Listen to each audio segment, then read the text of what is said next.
সকলকে বন্ধুরা, আশা করি আপনারা সকলেই ভালো আছেন এবং সুস্থ আছেন। আমরাও সকলেই ভালো আছি এবং সুস্থ আছি। তো চলুন বন্ধুরা, আজ কি রান্না করব আমার রান্নাঘরে, সেই রেসিপিটা আর আপনাদের সাথে আজ শেয়ার করব। তো আজ রান্না করব আমি কচুর শাক।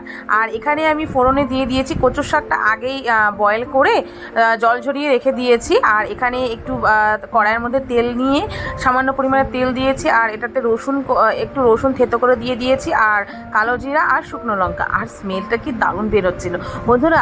যে কোনো সবজিতে মানে যে কোনো শাকে না এই রসুন ফোড়নটা দিলে না খেতে না অসাধারণ লাগে, মানে টেস্টটা হচ্ছে 10 গুণ বেড়ে যায়। তো যাই হোক, এটাকে একটু নাড়িয়ে চাড়িয়ে আর তারপরে যে আমি যে জল ঝরিয়ে রেখেছিলাম কচুর শাকগুলো দেখতেই পাচ্ছেন এখানে, সেটা আমি এটা কড়াইয়ের মধ্যে দিয়ে দিলাম। দিয়ে কিছুক্ষণ নাড়াচাড়া করব। আর এটা থেকে তো জল বের হবে, তো ঢাকা দিয়ে রেখে দিব। জলটা শুকিয়ে গেলে সামান্য পরিমাণে অল্প চিনি দিয়ে তারপর নামিয়ে দিব। এই যে দেখতে পাচ্ছেন বন্ধুরা, এখন আমি এটার মধ্যে হলুদ, যে পরিমাণে হলুদ লাগবে আর কি, হলুদ, সামান্য পরিমাণে লবণ দিয়ে দিব বন্ধুরা। আর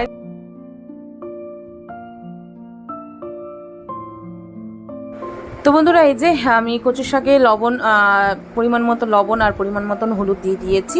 তো এটাকে নাড়িয়ে চাড়িয়ে কিছুক্ষণ।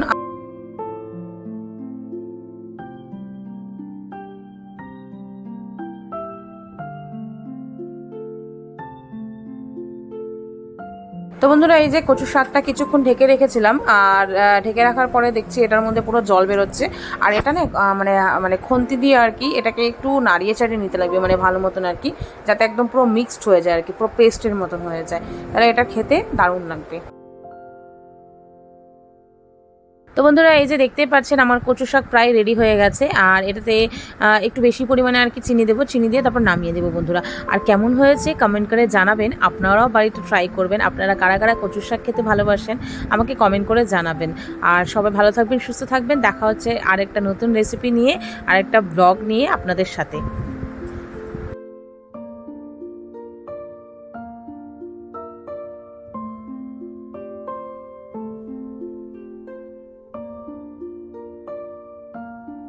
বন্ধুরা, এই যে আমার কচু শাকটা রেডি হয়ে গেছে। তো এই যে এটাকে শিফট করলাম অন্য